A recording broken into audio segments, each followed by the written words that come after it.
வந்து இந்த அளவுக்கு தாக்கப்பட்டிருக்காங்க. உங்க மனநிலைமை எப்படி இருக்கு? இவங்க கட்சியில தொடர்ந்து அந்த பணி ஆற்றணும்னு நினைக்கிறீங்களா? நீங்க என்ன ஃபீல் பண்றீங்க?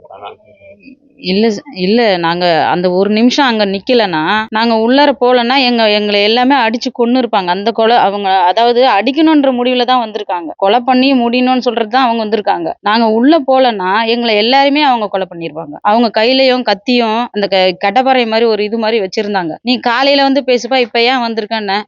"இல்ல, நான் அவர்கிட்ட தான் பேசணும்" அப்படின்னு சொன்னான். "நீ நைட் நேரம் ஏம்மா வர? நீங்க வெளியில போங்கன்னு" சொன்னேன். சரி ஏதோ பேச வராங்கன்னு தான் அவரு கேட்டயே திறந்தாரு. இல்லன்னா அவரு திறந்திருக்க மாட்டாரு. நாங்க ஒரு நிமிஷம் அங்க நாங்க நாங்க உள்ள போனத பார்த்து தான் அவன் கார் கண்ணாடி எல்லாத்தையுமே வீடு எல்லாமே அடிச்சு நொறுக்குனான்.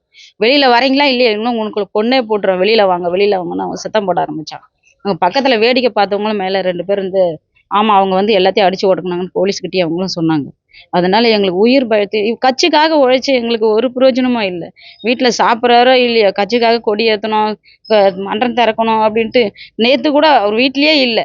கொடியெல்லாம் ஏத்திட்டு தான் வந்தாரு. எல்லா இதெல்லாம் திறந்துட்டு எல்லாருக்கும் அன்னதானம் குடுத்துட்டு, வீட்லயே இல்ல. பசங்க கேட்குறாங்க, "எதுக்கும்மா அப்பா இந்த கட்சிக்காக ஓடிட்டு இருக்காருன்னு?" நைட்டு நடந்தத பார்த்தா, "நீ கட்சியில எதுக்கும்மா இருக்காரு? உயிருக்கே உத்தரவாதம் இல்லாத என்னத்துக்கு இந்த கட்சியில இருக்காருன்னு" அப்படி ஒரு பசங்களுக்கு பதில் சொல்ல முடியல. எத்தன ஆண்டு காலமா உழைப்பு. 1 நாளா, 2 நாளா எங்களோட அத்தன ஆண்டு கால உழைப்பு. இந்த உழைப்பு பிரயோஜனம் இல்ல. உயிருக்கே உத்தரவாதம்லாம் எப்படி சார் இருக்க முடியும் சொல்லுங்க? இப்படிப்பட்ட வாழ்க்கை தேவையே இல்ல சார் எங்களுக்கு. ரொம்ப மன உளைச்சலா இருக்கு எங்களுக்கு. வண்டி போனா கூட வாங்கிக்கலாம் சார். உயிர் போனா வேணா வருமா சொல்லுங்க? அவ்வளோ ஒரு கொலை மிரட்டல். ம். ஏதோ பசங்க பேச வராங்கன்னு தான் கேட்டு தருவோம். இல்ல திறந்திருக்க மாட்டோம். அப்படி ஒரு வெறி செயல் அந்த பசங்க மேல. 5 பசங்க வந்துட்டாங்க. ஃபர்ஸ்ட்டு 2 பேர் வந்தாங்க. அப்புறம் 3 பேர் வந்தாங்க.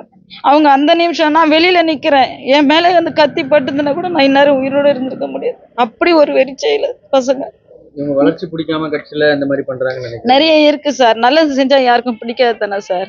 யார் முன்னேற்றம் அதிகமா இருக்குதோ அவங்கள தானே அது மாரி பண்ணுவாங்க. இது எந்த இதுன்னு தெரியல சார். பேச வராங்கன்னு நெனச்சோம். இல்லன்னா இந்த மாரி பண்றாங்க அவனுங்க வந்து. 2 வீலர்லேருந்து எல்லாத்தையும் அடிச்சு நொறுக்கிட்டானுங்க. வண்டி காருக்கு முன்னாடி பாருங்க. எல்லாமே அந்த சிசிடிவி அது ஃபுட்டேஜ் அதையே 2 போட்டு அடிச்சுட்டானுங்க. நீங்க எப்படி உள்ள போனீங்க அவங்க கிட்ட இருந்து தப்பிச்சு? அந்த டைம்ல நான் பின் வழியா போனேன் சார். நான் வெளியில நிக்கிறேன். எங்க போறீங்க? வாங்க, வாங்க, வாங்க தம்பிங்க வாங்கன்னு சொல்றேன். அவங்க வெளிய வரையே இல்லையா? உன்ன கொன்னே போட்டுருவேன். வாடா வெளியில, வாடா வெளியில கல்ல போட்டு கார் கண்ணாடி உடைச்சதுல கதவ போட்டு அடிக்கிறானுங்க. நான் பின் வழியா தான் சார் நான் போனேன். நான் வெளியில தான் நிக்கிறேன் சார். நான் சொல்லினே இருக்கேன். வெளிய வாங்கடா அவங்க வீட்ல நைட் நேரம் வந்ததே பெரிய தப்பு. ஒரு லேடீஸ் தனியா இருந்தா கூட இந்த மாரி ஒரு அட்டூழியம் நடக்குமா எங்கேயாவது? உயிருக்கே உத்தரவாதம் இல்லன்னா நம்ம கட்சியில இருந்து என்ன பிரயோஜனம்? கட்சிய வேணான்ட்டு நான் சொல்லிட்டு இருக்கேன் சார். எங்களுக்கு நீங்க தான் தீர்ப்பு சொல்லணும்.